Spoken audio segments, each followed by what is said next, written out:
তাবারাকাল্লাযী নাযালাল ফুরকানা আলা আবদিহি লিয়াকুনা লিল আলামিনা নাযীরা।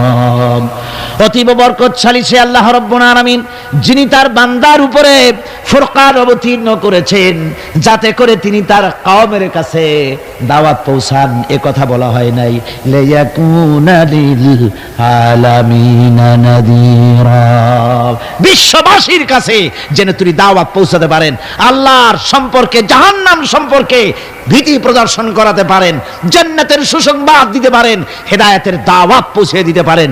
এই জন্য আমি রাসূলকে পাঠিয়েছি তাম বিশ্বের সমস্ত মানুষের জন্য। সুবহানাল্লাহি ওয়া বিহামদিহি, তিনি সকলের জন্য।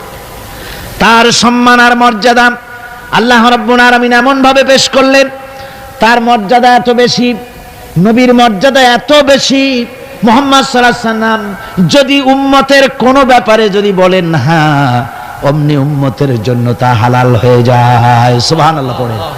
কি আছে এমন যে তার মুখের কথা আইন,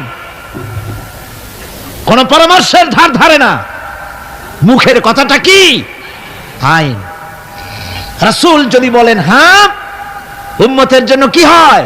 হালাল। হালাল। রাসূল বলছেন না, উম্মতের জন্য কি হয়ে গেল? হারাম হয়ে গেল। সুবহানাল্লাহি ওয়া বিহামদিহি।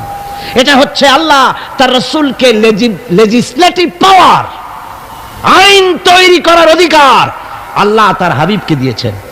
রাসূল ছিলেন শারে, শরীয়ত প্রণেতা।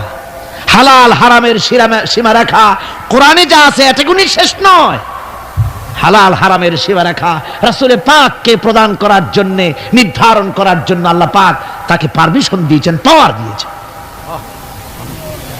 ওয়ামা আতাকুমুর রাসূলু ফাখুযুহু ওয়ামা নাহাকুম আনহু ফান্তাহু। এই আয়াত দিয়ে প্রমাণিত হয় রাসূল তোমাদের জন্য যা দেন তা গ্রহণ করো, যা নিষেধ করেন তার থেকে বিরত থাকো, ফিরে থাকো। রাসূল পাক সাল্লাল্লাহু আলাইহি ওয়াসাল্লামের ইজ্জত সম্মান এভাবে আল্লাহ দান করলেন। হ্যাঁ বললে হালাল হয়ে যায়, না বললে হারাম হয়ে যায়। রাসূলের মর্যাদা এত বেশি, তিনি যদি পথ চলেন, পা উঁচু করলে আরশ আজিম পর্যন্ত চলে যান। তিনি যদি আল্লাহর দরবারে মুনাজাত করেন, মুনাজাত করতে দেরি আছে, কবুল হতে দেরি নাই। হাত তোলা লাগে না, হাত তোলা লাগে না। আমরা যে হাত তুলে মুনাজাত করি, হুজুর সাল্লাল্লাহু আলাইহি ওয়াসাল্লাম হাত তুলেছেন, আবার অনেক সময় হাত তোলেননি।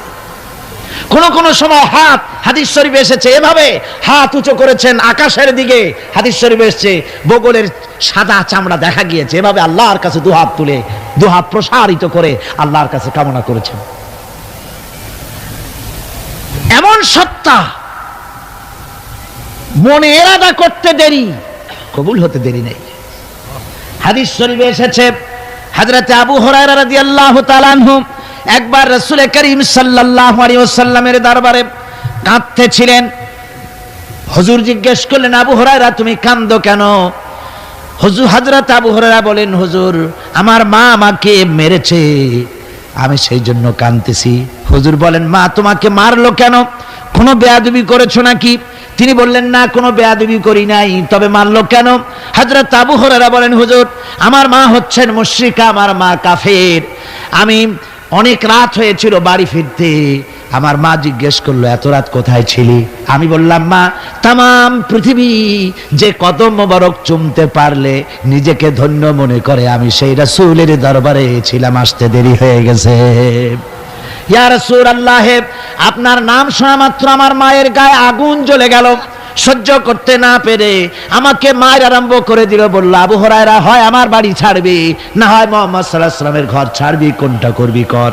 আমি বললাম, মা তোমার গায়ে যত শক্তি আছে সমস্ত শক্তি দিয়ে তুমি আমাকে প্রহার করো, আমি তামাম তোমার বাড়িটা সুদ্ধা তামাম দুনিয়া ছেড়ে দিতে পারি, কিন্তু রাসূল পাক সাল্লাল্লাহু আলাইহি ওয়াসাল্লামের কদম মোবারক ছাড়তে পারি না। ভাইরা আমার, হযরতে আবু হুরায়রা কাঁদতেছেন। আল্লাহর নবী বলেন, তুমি কাঁদো কেন? তোমার মা তোমাকে মেরেছেন, আমি এখানে কি করব? এখানে তো আমি কোনো দখল আন্দাজ করতে পারি না, আমি কি করতে পারি? এখানে ইন্টারফেয়ার তো আমি করতে পারি না, মা তোমারে মেরেছে। হযরত আবু হুরায়রা বলেন, ইয়া রাসূলুল্লাহ, মায়ের বিরুদ্ধে কোনো নালিশ করার জন্য আপনার কাছে আমি আসি নাই, বলে কেন এসেছো? হযরত আবু হুরায়রা বলেন, হুজুর এসেছি এই জন্যে, আমি জানি আপনি যদি আল্লাহর দরবারে কোনো ব্যাপারে দোয়া করেন আল্লাহ রাব্বুল আলামিন তা মঞ্জুর করে নেন। আপনি মেহেরবানি করে আমার মায়ের হেদায়েতের জন্য আল্লাহর কাছে দোয়া করুন। হুজুর সাল্লাল্লাহু আলাইহি ওয়াসাল্লাম দুহাত উঁচু করলেন, বললেন, আল্লাহুম্মা ইহদি উম্মা আবি হুরায়রা, আয় আল্লাহ আবু হুরায়রার মাকে তুমি হেদায়েত নসিব করে দাও। এই দোয়া রাসূল করতেছেন, হুজুরকে দোয়ার মধ্যে ফেলে রেখে আবু হুরায়রা দৌড় আরম্ভ করেছে বাড়ির দিকে। পেছন থেকে কয়েকজন সাহাবী তারা দৌড়ে গেল। আবু হুরায়রা দৌড়ায় কেন? এত ভদ্র মানুষ, কোনো সময় কারো সাথে রাগারাগি করে না, দৌড়ায় কেন? নিশ্চয়ই কোনো বিপদ বুঝি হয়ে গিয়েছে। পিছন থেকে জামা টেনে ধরেছে, কি হয়েছে, দৌড়াও কেন? হযরত আবু হুরায়রা বলেন, আমার জামা ছেড়ে দাও, আমাকে দৌড়াতে দাও, আমি দৌড়াইয়া বাড়ি পৌঁছে গিয়ে দেখতে চাই আমি আগে দৌড়ে বাড়িতে গেলাম না নবীজির দোয়া আমার আগে আমার বাড়ি পৌঁছে গেল, কোনটা হলো আমি সেটা দেখতে চাই। হযরত আবু হুরায়রা দৌড়াতে দৌড়াতে ঘরের কাছে গিয়ে নক করেছে। ভিতর থেকে আওয়াজ এলো, কে? কিছুক্ষণ পর মা আমার বেরোলেন, মাথার চুল দিয়া পানি পড়তেছে, বুড়া মানুষ। মা আমার কাছে এসে বলল, বাবা তোমাকে মারার পর আমি বড় অনুতপ্ত হয়েছি, মনে মনে অনুশোচনা করেছি, আরে আমার ছেলে তো কোনো খারাপ জায়গায় যায় নাই, কোনো খারাপ মানুষের কাছে যায় নাই, মারলাম কেন? বড় অনুতপ্ত হয়ে গেছি আমি। এই অনুশোচনা করে আমি এই মাত্র গোসল করেছি, আমাকে নিয়ে চলো তুমি বিশ্ব নবী রাসূলুল্লাহর দরবারে। আমার ভাইরা, রাসূল পাক সাল্লাল্লাহু আলাইহি ওয়াসাল্লাম আল্লাহর নবী এমন এক মহান সত্তা ছিলেন যে তিনি দোয়া আল্লাহর দরবারে হাত উঁচু করতে দেরি আছে, কিন্তু দোয়া কবুল হতে দেরি নাই। হিজরত করে মদিনায় এসেছেন, নামাজ পড়তে দিল চায়, কাবা শরীফের দিকে ফিরে যদি নামাজ পড়তে পারতাম দিলটা বড় ভালো লাগতো, কিন্তু হাত উঁচু করে মোনাজাত করতেছেন না, আল্লাহর কাছে বলতেওছেন না যে আল্লাহ তুমি আমার কিবলাটা বাইতুল মুকাদ্দাস থেকে ফিরাইয়া মক্কা শরীফে বাইতুল্লাহর দিকে ফিরাই দাও, মুখেও বলতেছেন না, মনেও না, শুধু আকাশের দিকে বারবার তাকাচ্ছেন, মোনাজাত করেন নাই। মনে মনে আশা পোষণ করতেছেন যদি এমন একটা ওহী নাজিল হয়ে যেত। আল্লাহ রাব্বুল আলামিন সঙ্গে সঙ্গে রাসূল জোহরের নামাজ পড়তেছিলেন, 2 রাকাত পড়া হয়ে গেছে, এমন সময় ওহী নাজিল হয়ে গেল, ক্বাদ নারা তাকাল্লুবা ওয়াজহিকা ফিস সামা, ও নবী আমি দেখতে পেয়েছি বারবার আপনি আকাশের দিকে তাকাচ্ছেন, সুবহানাল্লাহ, আমি দেখতে পেয়েছি। ফালানুওয়াল্লিয়ান্নাকা কিবলাতান ফাওয়াল্লি ওয়াজহাকা শাতরাল মাসজিদিল হারাম। আর দেরি নাই, আপনার মনের আশা পুরা হয়ে গেছে, এক্ষুনি আপনার কিবলা পরিবর্তন করুন। হুজুর 2 রাকাত পড়েছিলেন বাইতুল মাকদাসের দিকে ফিরে, বাকি 2 রাকাত তিনি মক্কা শরীফের কাবা শরীফের দিকে ফিরলেন।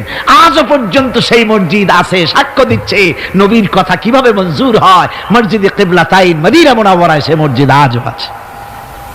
ভাইরা আমার, রাসূল পাক সাল্লাল্লাহু আলাইহি ওয়াসাল্লাম এত বড় মর্যাদা সম্পন্ন ব্যক্তিত্ব, মহান ব্যক্তিত্বের উম্মতের মধ্যে আল্লাহ আমাদের শামিল করেছেন। শুকরিয়া স্বরূপ আমরা পড়ি আলহামদুলিল্লাহ, জোরে সোরে পড়েন আলহামদুলিল্লাহ। আমার ভাইরা, মর্যাদা এত বেশি আল্লাহ রাসূলকে আল্লাহ রাব্বুল আলামিন দান করেছেন। এই পৃথিবীতে কোন মানুষের সঙ্গে যদি আপনি বেয়াদবি করেন, তিনি আপনার বাপ হোক, তিনি আপনার মা হন, অথবা আপনার উস্তাদ হন, অথবা আপনার পীর হন, যে কেউ হোক না কেন, কারো সঙ্গে যদি কোনো বেয়াদবি হয়ে যায় তো শুধু একটা বেয়াদবি ছাড়া আর কিছুই না।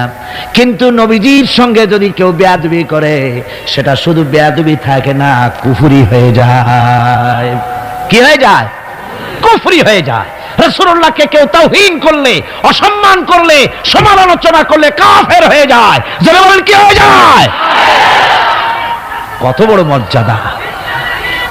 রাসূল পাক সাল্লাল্লাহু আলাইহি ওয়াসাল্লাম, তার সামনে সাহাবায়ে কেরাম বসা, হুজুর কথা বলছেন, সাহাবায়ে কেরাম তারাও কথা বলছেন। কথা বলতে বলতে এক পর্যায়ে সাহাবীদের গলার আওয়াজ বড় হয়ে গেছে, হুজুরের গলার আওয়াজ শোনা যায় না, সাহাবীদের গলার আওয়াজটা বড় হয়ে গেল। আল্লাহ রাব্বুল আলামিন এতটুকু বরদাস্ত করলেন, আমার নবীর গলার আওয়াজের চাইতে তোমাদের আওয়াজ বড় হলো কেন? সঙ্গে সঙ্গে ওহী নাজিল হয়ে গেল। আল্লাহ রাব্বুল আলামিন বলেন, ইয়া আইয়ুহাল্লাযীনা আমানু লা তারফাউ আসওয়াতাকুম ফাওকা সাউতিন নবী। ও বিশ্বাসীরা, খবরদার, তোমরা যারা ঈমান এনেছো শোনো, তোমাদের গলার আওয়াজ যেন আমার নবীর গলার আওয়াজের চাইতে বড় না হয়ে যায়। যদি তা হয়, আনতাহবাতা আমালুকুম, জীবনের সমস্ত ভালো কাজগুলি আমি আল্লাহ বরবাদ করে দেব। আজ পর্যন্ত এই আয়াতে কারিমা রাসূল পাক সাল্লাল্লাহু আলাইহি ওয়াসাল্লামের রওজায়ে আতহারের সামনে সবুজ সাইনবোর্ডের উপরে সোনার অক্ষর দিয়ে এই আয়াতে কারিমা লেখা রয়েছে। সুবহানাল্লাহ। সর্বকালের, সর্বযুগের সর্বশ্রেষ্ঠ মহামানব, সর্বশ্রেষ্ঠ বিশ্বনবী, আল্লাহর পরে যার মর্যাদা, তিনি হচ্ছেন মুহাম্মদ রাসূলুল্লাহ সাল্লাল্লাহু আলাইহি ওয়াসাল্লাম। তার অনুসরণ করা ইবাদত, তার অনুসরণ করা কি? আর তার নাফরমানি করা কুফরি। আল্লাহ রাব্বুল আলামিন বলেন, নবী আপনি বলুন, কুল ইন কুনতুম তুহিব্বুনাল্লাহ ফাত্তাবিউনি ইউহিব্বুকুমুল্লাহ ওয়া ইয়াগফির লাকুম যুনুবাকুম ওয়াল্লাহু গফুরুর রহিম। নবী বলুন, তোমরা যদি আল্লাহকে ভালোবাসো, মুমিনদেরকে শোনানো হচ্ছে, শোনো, তোমরা যদি আল্লাহকে ভালোবাসো, ফাত্তাবিউনি, ও নবী আপনি বলে দেন যে তাহলে আমার অনুসরণ করো। কার অনুসরণ? নবীর। কার অনুসরণ? নবীর অনুসরণ। আল্লাহরে যদি ভালোবাসো, এ দাবি যদি সত্য হয়, আমার অনুসরণ করো। আর আমার অনুসরণ যদি করো, আল্লাহ পাক বলেন, নবী শুনায় দেন, আপনার অনুসরণ যারা করবে আল্লাহ তাদেরকে ভালোবাসবেন। আর শুধুই ভালোবাসবেন না, তামাম জিন্দেগির সকল গুনাহ খাতা রব্বুল আলামিন মাফ করে দিবেন। জীবনের সব গুনাহ মাফ হয়ে যাবে যদি হুজুরের অনুসরণ করা যায়। বিশ্বকবি, কবি সম্রাট আল্লামা ইকবাল রহমাতুল্লাহ আলাইহি বলেছেন, কি মোহাম্মদ সে वफा तूने तू हम तेरे हैं, ये जहां चीज ही क्या लोहो कलम तेरे हैं। মুহাম্মদ সাল্লাল্লাহু আলাইহি ওয়াসাল্লামের সঙ্গে মোহাব্বত জুড়ে দাও, আকাশ আর জমিন তো দূরের কথা, লৌহ কলম পর্যন্ত আমি আল্লাহ তোমার জন্য করে দেব। তুমি মুহাম্মদের হয়ে যাও সাল্লাল্লাহু আলাইহি ওয়াসাল্লাম, তার অনুসরণ করো, তার অনুকরণ করো জীবনের সব ক্ষেত্রে। ভাইরা আমার, তিনি হচ্ছেন আদর্শ। ভালো করে শুনুন, এই পৃথিবীতে কোন পীর সাহেব, কোন খাজা বাবা, কোন মাওলানা সাহেব, কার অন্ধ অনুকরণ করা যাবে না। যাবে চোখ বুঝে, চোখ বুঝে, বিনা প্রশ্নে, বিনা তর্কে যার অনুসরণ করতে হবে তিনি হচ্ছেন মুহাম্মদ রাসূলুল্লাহ সাল্লাল্লাহু আলাইহি ওয়াসাল্লাম। বিনা প্রশ্নে। কোন পীর সাহেব বললেন সকালবেলায় 10,000 বার আল্লাহু আল্লাহু করো, আল্লাহ আল্লাহ আসতে হু জোরে, অথবা লা ইলাহা ইল্লাল্লাহ 500 বার জিকির করো, লা ইলাহা আসতে ইল্লাল্লাহ জোরে। আর ইল্লাল্লাহ কোন মুরিদরা তো এত জোরে করে তাতে কলব থাকলেও পারে, গেলেও পারে। আপনি ওই পীর সাহেবের কথা মতো এই জিকির করবেন, আপনাকে দেখতে হবে রাসূল পাক সাল্লাল্লাহু আলাইহি ওয়াসাল্লাম এইরকম জিকির করেছেন কিনা। ঠিক কিনা বলেন? সাহাবায়ে কেরাম রিদওয়ানুল্লাহ তাআলা আলাইহিম আজমাইন তারা এরকম জিকির করেছেন কিনা। যদি রাসূল এরকম জিকির করে থাকেন, সাহাবায়ে কেরাম এরকম জিকির করে থাকেন, অবশ্যই সেই জিকির আমরা করব। ঠিক কিনা? অন্ধভাবে কাউকে গ্রহণ করব না। কেউ পাগড়ি বাঁধলো, পেছনটা 6 হাত লম্বা রাখলো, আমার পীর সাহেব, সেই জন্য আমি বুঝি আমিও 6 হাতের জায়গায় বরকতের জন্য 12 হাত একেবারে লম্বা করে টানতে টানতে আসবে রাস্তার উপর, এরকম করব না। জামাটা কেমন হবে, মোষটা কেমনে কাটবো, দাড়িটা কিভাবে রাখবো, টুপিটা কিভাবে লাগাবো, খানা কিভাবে খাবো, তারপরে কিভাবে কি করব আর না করব, সবটার মানদণ্ড হচ্ছেন কে? উসওয়ায়ে হাসানা। লাকাদ কানা লাকুম ফি রাসূলিল্লাহি উসওয়াতুন হাসানা। গ্রহণযোগ্য একমাত্র মহত্তম আদর্শ হচ্ছে তোমাদের রাসূল। তাকে দিয়ে গ্রহণ করতে হবে। পায়ের নখটা কেমনে কাটবে, মাথার চুলটা কেমনে কাটবে, আদর্শ হচ্ছেন মুহাম্মদ রাসূলুল্লাহ সাল্লাল্লাহু আলাইহি ওয়াসাল্লাম। ওই রাসূলের অনুসরণ অনুকরণ করে কোন পীর সাহেব, কোন মাওলানা সাহেব যদি বলে, তাহলে তাকে অনুসরণ করা যাবে, তবে মিলায় দেখতে হবে যে কথা ঠিক আছে কিনা, উনি যা বলছেন, উনি যা করছেন ওইটা ঠিক আছে কিনা, তা না হলে ধোকায় পড়ে যেতে হবে। কিসে পড়তে হবে? ধোকায় পড়ে যেতে হবে। আজকাল তো নানান রকম বাইর হয়েছে, বুঝলেন না? নামের আগে সৃষ্টি লাগায় দেয়। ওই যে ঢাকার কাছে এক জায়গায় একটা সদরদ্দি সৃষ্টি হইল, তারপরে তাকে উঠায় দেওয়ার জন্য কত সংগ্রাম হলো, কত মানুষ মরলো। আপনারা পত্রিকা পড়েন নাই? সে বলেছে রোজা না রাখলে চলবে, ইফতার আসরের সময় করলে হবে, আর রোজার দিন দুপুরের সময় চিড়ে টিড়ে খাইলে অসুবিধা নেই, বুঝলেন? যশোরে গেলাম, সেখানে শুনলাম সেই পাকিস্তান আমলে এক পীর নাকি আসছিল, এসে বলে গেছে ভাই আসল পর্দা মনের পর্দা, এর থেকে বাইরের কোনো পর্দা না, লোক দেখা না পর্দাটা করে লাভ কি, আসল পর্দা মনের পর্দা। তারপরে মনে মনে নামাজ পড়ো, মনে মনে রোজা রাখো, মনে মনে হজ করো, যাকাত দাও, মনটা সাফ হয়ে গেলে তোমার আর কোনো অসুবিধা নাই। এই মনের পীর আসলো, আমি সেই এলাকায় গেলাম, যাইয়া শুনি এই রকমের কাম করছে। আমি বললাম ওই লোকটা যদি আবার আসে আম গাছের সাথে বান্ধা থুইও। তারপরে সে যখন বলবে যে আমার তো পেশাব পায়খানা করা লাগবে, আমারে ছাড়ো, তোমরা বলবা যে না ছাড়া যাবে না, মনে মনে যদি নামাজ পড়া যায় মনে মনে পেশাব পায়খানা করুন। যদি বলে আমার ক্ষুধা লাগছে অথবা পানি পান করব, তৃষ্ণা লেগেছে, বলতে হবে মনে মনে যদি রোজা রাখা যায় তো মনে মনে খাওয়া দাওয়ার কামটা সারিয়ে নেন মেহেরবানি করে। এই ধরনের কিছু সংখ্যক লোক বেরিয়েছে যাদেরকে লোকেরা সাহাবীদের চাইতে, নবীদের চাইতেও বড় মনে করে। আশ্চর্য কথা, বিভিন্ন জায়গায় এ ধরনের পীর হয়, তাদের আবার নওরোজ অনুষ্ঠান হয়, তাদের জন্ম দিবসে তাদেরকে গোসল করানো হয়, সেই গোসলের পানি আবার মুরিদেরা খায়। জোরে কর নাউজুবিল্লাহ, জোরে কর নাউজুবিল্লাহ।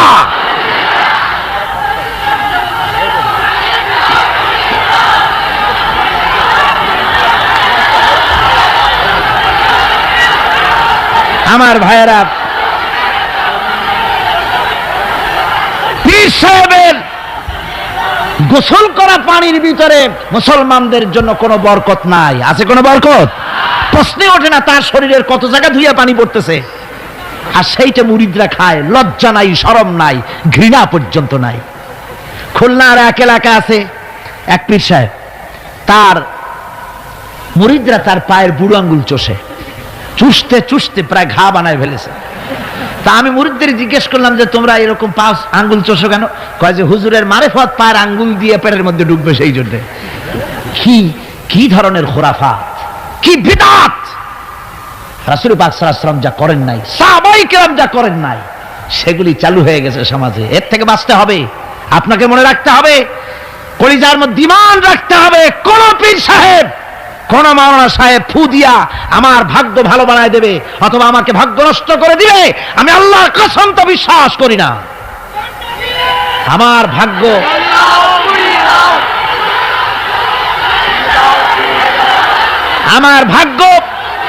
আমার তাকদীর ভালো বা খারাপ এ সবটা হতে পারে আল্লাহর পক্ষ থেকে। কার পক্ষ থেকে? জোরে বলেন, কার পক্ষ থেকে? আল্লাহর পক্ষ থেকে হতে পারে। সুতরাং আজকে আমাদের দেশে বহুত নকল পেরিয়ে গেছে। পীর মুরিদি একসময় খুব ভালো ছিল, কিন্তু যে জিনিস যত ভালো তার নকল বেরোয় তত তাড়াতাড়ি। তবে আলহামদুলিল্লাহ, আলহামদুলিল্লাহ কিছু হাক্কানি পীর এখনো আছে যারা সমাজের কাজ করেন, যারা ওইভাবে কদম বুঝি নেওয়ার জন্য পা আগ বাড়ায় দেয় না। কথা বুঝতে পেরেছেন? মানুষকে সর্বনাশ করে না, বরং তাদের ইলম আছে, ইলমের দ্বারা মানুষের কাছে হেদায়েতের কথা শোনায়, সমাজ গঠনমূলক কাজ করে, আল্লাহর কোরআন প্রচার করে। এ ধরনের লোক আছে, তবে এদের সংখ্যা কম। ঠিক কিনা কম? এদের সংখ্যা কম। এরা বিভিন্ন জায়গায় মাজার তৈরি করেছে, মাজারাত তৈরি করেছে, একটা দুইটা মাজার না, বহুত মাজার, গাড়ি বাস সব থামাইয়া তারপরে তাদের কাছ থেকে, মানুষের কাছ থেকে পয়সা কালেকশন করা হয়। ঠিক কিনা? এই যে পয়সা কালেকশন করা হলো, আমি জিজ্ঞেস করি এই টাকাগুলো যে কালেকশন করা হলো, দেওয়া হলো, এই টাকা দিয়ে কবরে যে শো আছে, ওই টাকা দিয়ে তিনি কি কোনো ফায়দা পান? টাকা দরকার কার? জীবিত মানুষের না মরা মানুষের? তো কমন সেন্স নাই কেন মুসলমানের? যিনি ইন্তেকাল করেছেন, মাটির মধ্যে শুয়ে আছেন, তারে টাকা দেই কেন? উনি কি এই কমলার সিজনে কমলা কিনে খাবেন? তো টাকাটা কেন দেওয়া হয়? এই আপনার টাকা দিয়া এই মাজারকে যারা পাহারা দেয় তারা অনেক বড় লোক হয়ে গেছে, ঠিক কিনা?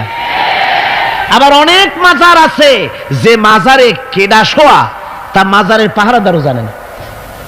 এরকম আমি নিজেও দেখেছি। জিজ্ঞেস করেছি যে কবর কার, কত তা তো জানি না। একজন আল্লাহর মাহবুব বান্দা শুয়ে আছে এখানে। কে সেই মাহবুব বান্দা? নাম টাম জানি না, স্বপ্নের মধ্যে দেখলাম আল্লাহর এক অলির কবর এখানে, সেই জন্য গম্বুজ বানাই দিছি।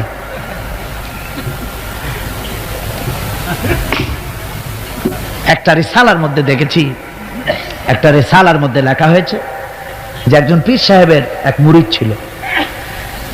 তো পীর সাহেবের বাড়িতে এক মাজার আছে, সেই মাজারকে কেন্দ্র করে প্রতি বছর ওরস হয়। মুরিদ সে গরিব মানুষ, ব্যবসা বাণিজ্য করে খায়।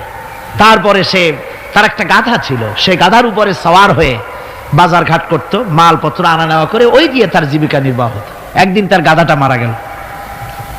সেই রিসালার মধ্যে লেখা হয়েছে যে লোকটা তখন গাধা মরেছে, এর আর কিচ্ছু নাই, জমি জমাও নাই, খাবে কি করে?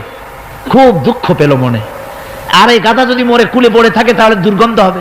সেই জন্য রাস্তার পাশে ঝুপড়ি, তার একটা বাড়ি, ওই বাড়ির পাশেই রাস্তার পাশেই একটা কবর খুঁড়িয়া তার মধ্যে গাধারে শোয়াই দিয়া দাফন টাফন করিয়া কবরের পাশে বসে আর দুশ্চিন্তা করতেছে যে আমি এরপরে বাঁচবো কি করে, খাবো কি, ঘুমায়, মানে চোখ বুঝে বুঝে কাঁদতেছে। এমন সময় ওইটা ছিল বাজারে যাওয়ার রাস্তা, লোকজন বাজারের দিকে যাচ্ছে। যাওয়ার সময় চিন্তা করলো যে এখানে তো কোনোদিন মাজার দেখিনি, এখানে একটা লোক কাঁদতেছে মাজারের কাছে বসে, না জানি কোনো অলি আল্লাহর কবর হবে বোধহয়। এরপরে লোকেরা বাজার থেকে ফেরার সময় দেখে যে হ্যাঁ ওই সেই লোকটা এখনো কাঁদতেছে।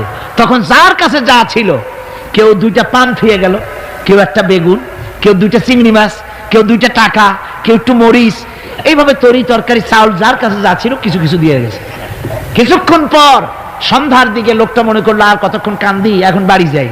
চোখ খুলে দেখে চতুর্দিকে খাদ্য খাবার, তরি তরকারি, পয়সা করি। কই যে মাশাআল্লাহ, শুনছিলাম হাতি বাঁচতেও লাখ টাকা, মরলেও লাখ টাকা। সে কথা যে গাধার ব্যাপারে খাটে তা তো জানি না। এই গাধা মরিও তো আমার বাঁচায় গেছে। এখন ওই কবরের উপরে, গাধার কবরের উপরে চাদর টাদর চড়ায় চড়ায় দিয়া ওইখানে জুজ্জাত করে বসছে। বছর খানিক চলে গেল, লোকেরা পয়সা কড়ি দেওয়া শুরু করলো। এরপরে সেখানে সে ইট পাটকেল জোগাড় করলো, একটা বিল্ডিং তৈরি করলো, সামনে সাইনবোর্ড লাগাই দিল হযরত গেদা শাহ রহমাতুল্লাহ আলাইহির মাজার। মানুষ প্রতি বছর ওর সেখানে জমা হচ্ছে, টাকার অভাব নাই। এখন এই লোক যার মুরিদ, সেই পীর সাহেবের কাছে অন্যরা এসে কয় হুজুর আপনার মাজারের আর বরকত কি, আপনার মুরিদের মাজারের কাছে মানুষ ভরা, টাকার অভাব নাই। পীর সাহেব কৌতূহল হলো যে ও আবার একটা মাজার পাইল কই। তারপরে একদিন ওই মুরিদকে ডেকে বলল, বাবা সত্যি কথাটা আমারে কও, এই মাজার কার? মুরিদ কয় যে হুজুর আপনি আমার ওস্তাদ, আপনার কাছেই সব শিখছি, কিন্তু এই কথা কাউকে বলবেন না। বলল না, বল না কি হয়েছে, মাজারটা কার? বললো যে হুজুর যে গাধাটা নিয়ে ব্যবসা করতাম ওই গাধাটা মরে গেল, তারে কবরে দিয়ে টিয়া এরপরে পরে এই ঘটনা হয়েছে। পীর সাহেব কয় আমি আরো চিন্তা করছিলাম যে না জানি কোনো সত্যি কোনো পীর সাহেবের মাজার, অসুবিধা হয় নাই, তোমার ওখানে যেটার কবর ওইটার মায়ের কবর হলো আমার বাড়িতে। মানে ওই বাচ্চা গাধাটা পীর সাহেবই দিয়েছিল তারে। আমার ভাইরা আপনারা আশ্চর্য হবেন, বাংলাদেশে এরকম বহুত মাজার আছে, সে মাজারের কোনো ঠিকানা নাই, কার মাজার তারও কোনো খোঁজ খবর নাই। মানুষকে শোষণ করে টাকা পয়সা লুণ্ঠন করা হতেছে। মাজার একটা হলে তার উপরে চাদর দেওয়া লাগবে, আগরবাতি দিতে হবে, মোমবাতি দিতে হবে, গোলাপ পানি ছিটাতে হবে। কোথায় পেয়েছেন? কোন হাদিসে পেয়েছেন? মাজারে যদি চাদর দিতে হতো, রাসূল পাক সাল্লাল্লাহু আলাইহি ওয়াসাল্লামের কবরের উপরে লোকেরা সুতার চাদর দিত না, নিজের কলিজা বাইর করে কলিজা দিয়া চাদর বিছায় দিত হুজুরের মাজারের উপরে। জান্নাতুল বাকিতে গিয়ে দেখুন, জান্নাতুল বাকিতে আছে শহাদায়ে উহুদ আছে, সেখানে সাহাবায়ে কেরাম আছে, আজওয়াজে মুতাহহারাত আছে, বানাতে রাসূল, ইবনে রাসূল, আহলে বাইত সেখানে শুয়ে আছেন। হযরত ওসমান রাদিয়াল্লাহু তাআলা আনহুর মতো লোক সেখানে ঘুমিয়ে আছেন। রাইসুল মুফাসসিরিন হযরত ইবনে মাসউদ রাদিয়াল্লাহু তাআলা আনহু সেখানে ঘুমিয়ে আছেন। হযরত ইবনে আব্বাসের উনি ওখানে, ওনার কবর হচ্ছে গিয়ে তায়েফে। এ ধরনের ইতিহাসের মধ্যে এসছে জান্নাতুল বাকির মধ্যে কমসে কম 10,000 সাহাবায়ে কেরামদের মাজার আছে। সুবহানাল্লাহ। যায় দেখেন তো জান্নাতুল বাকিতে একটা চাদর আছে নাকি? যারা হজ করতে গেছেন কোন চাদর দেখেছেন? আগরবাতি আছে, মোমবাতি আছে, গোলাপ পানি আছে। সুতরাং এই বিদআত থেকে বাঁচতে হবে মুসলমানদেরকে। মুসলমানদের সাথে সম্পর্ক মসজিদের, মুসলমানদের সাথে সম্পর্ক কিসের? অবশ্যই মাজারের সাথে সম্পর্ক নয়। মাজারের সাথে সম্পর্ক শুধু এতটুকু, আল্লাহর ওলিদের মাজারকে ঘেরাও দিয়ে সুন্দর করে রাখুন, যাতে করে অপবিত্র না হয়। লোকেরা কেউ যদি আসে জিয়ারত করার সুযোগ পায়, শিরক বিদআত থেকে মুক্ত হয়ে এতটুকুন করা যেতে পারে। কিন্তু বিশাল আকারের গম্বুজ করে লাইট জ্বালাতে হবে, আগরবাতি মোমবাতি দিতে হবে, এটা সম্পূর্ণ বিদআত। এক শ্রেণীর লোকেরা এগুলি করে ব্যবসা করতেছে। সেই জন্য বলছি যে আমাদের ইত্তেবা করতে হবে রাসূলের। কার ইত্তেবা করতে হবে? যা রাসূল করেন নাই, যা সাহাবায়ে কেরাম করেন নাই, তা আমরা করতে পারি না। এই জন্য আমার মুসলমান ভাইয়েরা, আল্লাহর প্রতি ঈমান, রাসূলের প্রতি ঈমান।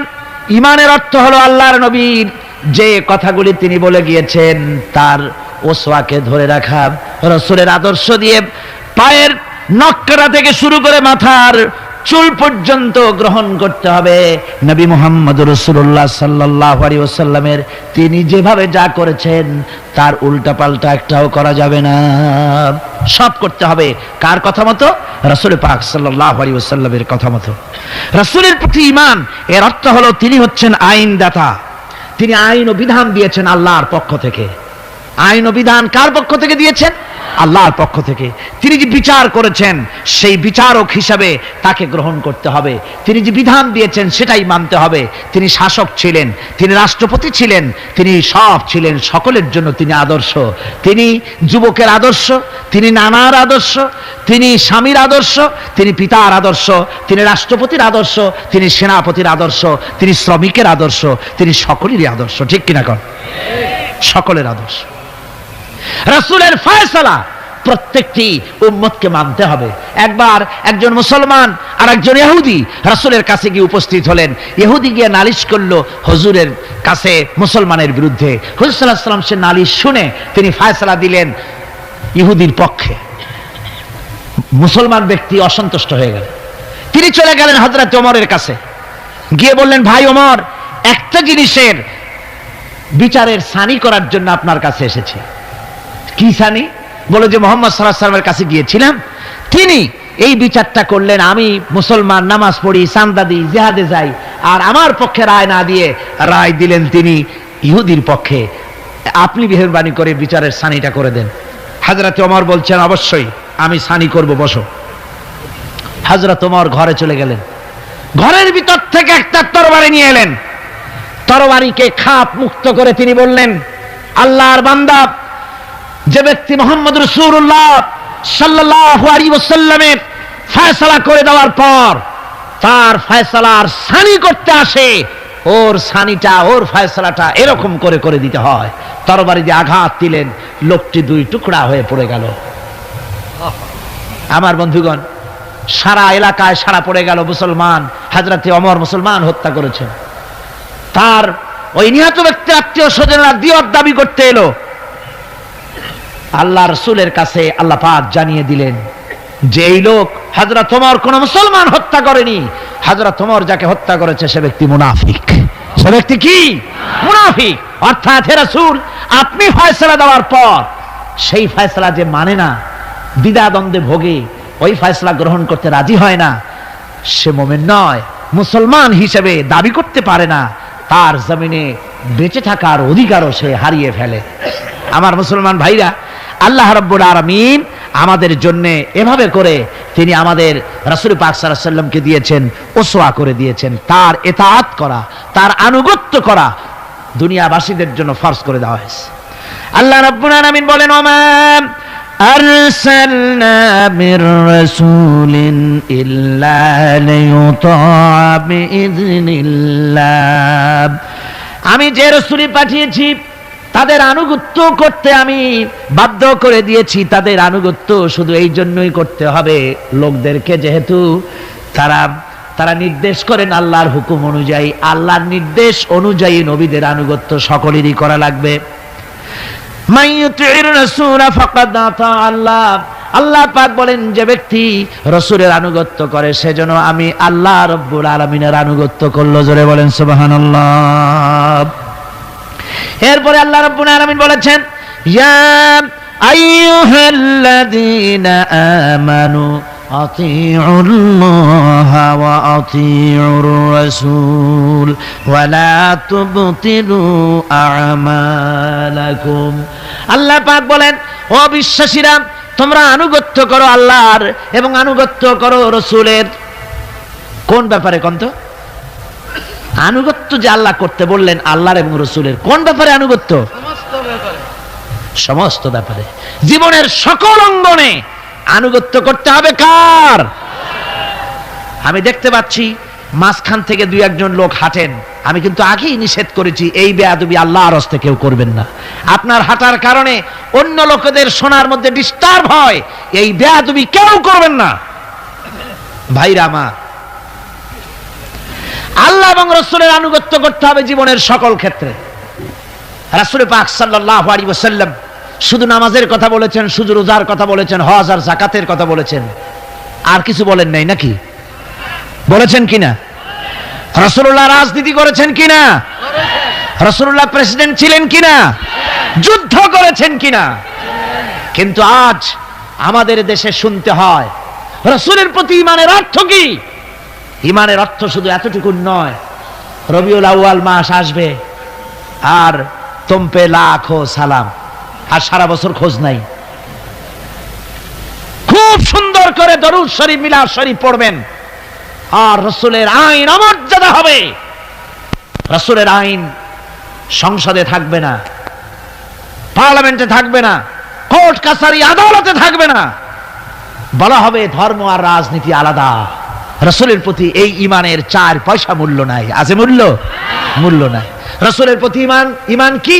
ঈমানটাই হলো রাসূল যা করেছেন, আমাদেরকে যেভাবে যা আদেশ করেছেন তাই আমাদের মানতে হবে। উম্মতের এটা দায়িত্ব। কিন্তু আমরা এমনই উম্মত, আমরা নিজেরা ফয়সালা করি নিজেদের, আমরা বলেছি ধর্ম আর রাজনীতি আলাদা।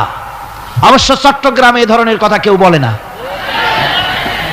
বলে ধর্ম আর রাজনীতি আলাদা। জোরে কোন নাউযুবিল্লাহি মিন যালিক। ধর্ম আর রাজনীতি আলাদা যারা বলে তারা হলো রাজনীতি ব্যবসায়ী। তারা কি ব্যবসায়ী? রাজনীতি ব্যবসায়ী। ওরা রাজনীতির ব্যবসা করে। जुदा हो जो दीन से सियासत रह जाती है चंगेजी। ধর্ম থেকে রাজনীতি যখন আলাদা হলো তখন সেখানে বাকি থাকে চেঙ্গিজিপনা, হালাকু খানপনা, মারামারি, হত্যাকাণ্ড সেখানে চালু থাকে, আর কিছুই থাকে না। ধর্ম ছাড়া রাজনীতি, তার নাম হচ্ছে প্রচন্ড দুর্নীতি। তার নাম কি?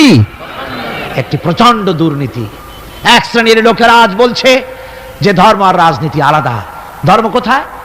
তাদের কথা হলো ধর্ম হলো পবিত্র জিনিস, ওই পবিত্র জিনিস থাকবে মসজিদে, পবিত্র জিনিস থাকবে মাদ্রাসায় আর খানকার ভেতরে। ওই পবিত্র ধর্ম রাজনীতিতে আনা যাবে না। ধর্মের প্রতি তাদের মহব্বত খুব, ধর্ম খুব পবিত্র। আল্লাহকে যেন বলা হচ্ছে আল্লাহ আর হে রাসূল তোমরা দুজনা মসজিদ আর মাদ্রাসায় থাকো, আমাদের জীবনের বিস্তীর্ণ অঙ্গনে তোমাদের প্রতি 144 92 ক ধারা 144 ধারা জারি করে দিলাম। আমাদের জীবনের বিস্তীর্ণ অঙ্গনে তোমরা আইসো না, তোর মসজিদে থাকো, মাদ্রাসা থাকো, আমরা সুযোগ পাইলে তোমার একটা সেজদা দিয়ে আসবো গিয়া। আর আল্লাহ তোমার একটা সেজদা পাওয়ার জন্য দারুণ ভাবে কাঙ্গাল হয়ে আছে না? নাউযুবিল্লাহি মিন যালিক। যারা বলে ধর্ম আর রাজনীতি আলাদা তারা সুস্পষ্ট মুনাফিক। যারা বলেন তারা কি? এই লোকগুলি হচ্ছে ধর্মনিরপেক্ষবাদী, সেকুলারিজম, ধর্মনিরপেক্ষ মতবাদের লোক। তারা বলে যে ধর্মনিরপেক্ষ, ধর্মের ব্যাপারে নিরপেক্ষতা অবলম্বন করা লাগবে। এরা খুব সুচতুর, ভাতের ব্যাপারে নিরপেক্ষতা অবলম্বন করে না। আপনারা কোন যে জিনিস যত বেশি প্রয়োজন আমরা তার পক্ষে থাকি না নিরপেক্ষ থাকি? ভাতের ব্যাপারে নিরপেক্ষ লোক আছে নাকি এখানে? ডায়াবেটিসের রোগী ছাড়া ভাতের ব্যাপারে নিরপেক্ষ লোক নাই, সবই পক্ষে। আচ্ছা ঘুম, ঘুমটা আমাদের জন্য জরুরি কিনা? এই ঘুমের আমরা পক্ষে না বিপক্ষে? নিরপেক্ষ আছে কেউ নাই। বিবাহ যারা করে নাই সেই সব যুবকদের জন্য বিবাহটা জরুরি কিনা? এই জরুরি বিষয়ের প্রতি যুবকদের কি মত? এ ব্যাপারে কি নিরপেক্ষ না পক্ষে? খুব জোরেই বলেছে পক্ষে। তাহলে বোঝা গেল যে জিনিস যত বেশি জরুরি আমরা সেইটার পক্ষে, আর যেটা জরুরত নাই আমরা সেটা পক্ষে নাই। তাহলে ধর্ম কি এতই অজরুরি বিষয় যে এইটার ব্যাপারে আমরা শুধু নিরপেক্ষ হয়ে থাকবো? নাউযুবিল্লাহি মিন যালিক। ধর্মের ব্যাপারে নিরপেক্ষতা অবলম্বনকারী একটা রাজনৈতিক দল আমাদের দেশে কাজ করতেছে, ঠিক কিনা? ধর্ম নিরপেক্ষ মতবাদের সপক্ষে তারা কোরআনে কারীমের আয়াত বলে, তারা বলে মৌলভী সাহেবরা কি বুখারী পড়ে নাই? বুখারীর মধ্যে আছে লাকুম দীনুকুম ওয়ালিয়া দীন। আর অনুসারীরা তখন চিন্তা করে, বাপরে আমাদের নেতি খান বুখারীও পড়ে, আজীব তামাশা। লা ইকরাহা ফিদ্দীন, এর মধ্যে ধর্ম নিরপেক্ষতার গন্ধ নাই। সূরাটির নাম হচ্ছে সূরা কাফিরুন। সূরাটির নাম কি? কাফেরেরা বলেছিল, হে মুহাম্মদ সাল্লাল্লাহু আলাইহি ওয়াসাল্লাম, ধর্মের ব্যাপারে আমাদের ভিতরে বড় ঝগড়াঝাটি প্রায় লেগে থাকে, সুতরাং ধর্ম নিয়ে বাড়াবাড়ি না করে আসো, আমরা এক কাজ করি, তোমরা কিছুদিন আমাদের প্রতিমাগুলির সামনে এসে একটু পূজা দিয়ে যাও, আর আমরাও কয়েকদিন তোমাদের মসজিদে গিয়ে আল্লাহর সেজদা দিয়ে আসবো। এইভাবে আমরা ধর্মকে 50-50 ভাগাভাগি করে নেই। কাফেরেরা, তোমরা যার ইবাদত করো আমরা তার ইবাদত করি না, আবার আমরা যার ইবাদত করি তোমরা তার ইবাদত করো না, সুতরাং লাকুম দীনুকুম ওয়ালিয়া দীন। সুতরাং তোমাদের ধর্ম তোমাদের জন্য, আমাদের ধর্ম আমাদের জন্য। তার মানে তোমরা তোমাদের ধর্ম নিয়ে থাকো, আমরা আমাদের ধর্ম নিয়ে থাকি। এটা কি নিরপেক্ষের কথা হলো না পক্ষের কথা হলো? ওই বেওকুফরা তারা মানুষকে বিভ্রান্ত করতে চায়, কোরআনে কারীমের আয়াতকে নাজায়েজ তরিকায় তারা ব্যবহার করে। আবার বলে লা ইকরাহা ফিদ্দীন, মৌলবীরা জানে না ধর্মের মধ্যে বাড়াবাড়ি নাই। কত বড় মুফাসসির এক একজন!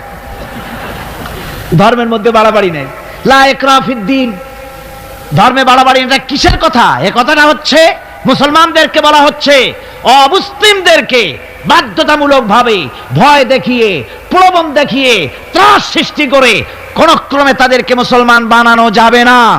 ইচ্ছে করে যদি কেউ আসে ইসলামের সৌন্দর্য মুগ্ধ হয়ে, মোস্ট ওয়েলকাম, তাকে গ্রহণ করো। বাড়াবাড়ি করা যাবে না, ভয় দেখানো যাবে না, লোভ দেখানো যাবে না। এটা হলো লা ইকরাহা ফিদ্দীন। আর এই বেওকুফরা এই আয়াতকেও নিয়েছে তাদের ধর্ম নিরপেক্ষতার ক্ষেত্রে। আমি জিজ্ঞেস করতে চাই, সেকুলারিজম দিয়ে যাদের মন মস্তিষ্ক ভরপুর, সেসব ভাইদেরকে জিজ্ঞেস করি, বিবেক দিয়ে চিন্তা করুন, ধর্ম নিরপেক্ষ আপনি কেন হবেন? দুনিয়ার কোন পয়গম্বর কি ধর্মের ব্যাপারে নিরপেক্ষ ছিলেন? আপনি যার উম্মত, আমরা যার উম্মত, বিশ্বনবী তিনি কি ধর্মের ব্যাপারে নিরপেক্ষ ছিলেন? রাসূলুল্লাহ রীতিমতো রাষ্ট্রপ্রধান ছিলেন, প্রেসিডেন্ট ছিলেন। সুবহানাল্লাহ পড়ে। 12.5 লক্ষ বর্গ মাইল শাসন করেছেন। প্রেসিডেন্ট ছিলেন মুহাম্মদ রাসূলুল্লাহ সাল্লাল্লাহু আলাইহি ওয়াসাল্লাম। জীবনে বহু যুদ্ধ করেছেন, এই যুদ্ধের কমান্ডার ইন চিফ ছিলেন, প্রধান সেনাপতি ছিলেন, সশস্ত্র যুদ্ধ করেছেন, মোকাবেলা করেছেন অস্ত্র নিয়ে। শ্রমিক হয়ে কাজ করেছেন, শ্রম সমস্যার সমাধান করেছেন।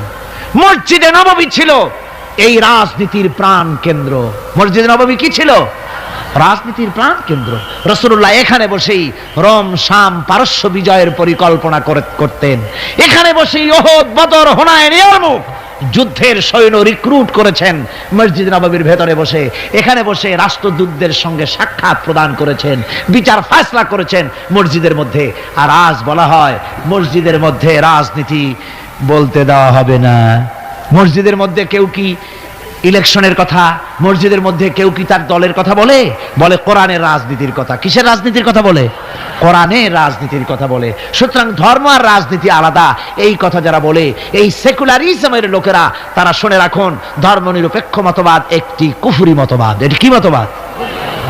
জোরে বলতে হবে, এটা কি মতবাদ? এটি একটি কুফরি মতবাদ। ধর্ম নিরপেক্ষতার মানে হচ্ছে ধর্মহীনতা। ধর্ম নিরপেক্ষতার মানে কি? ধর্মহীনতা।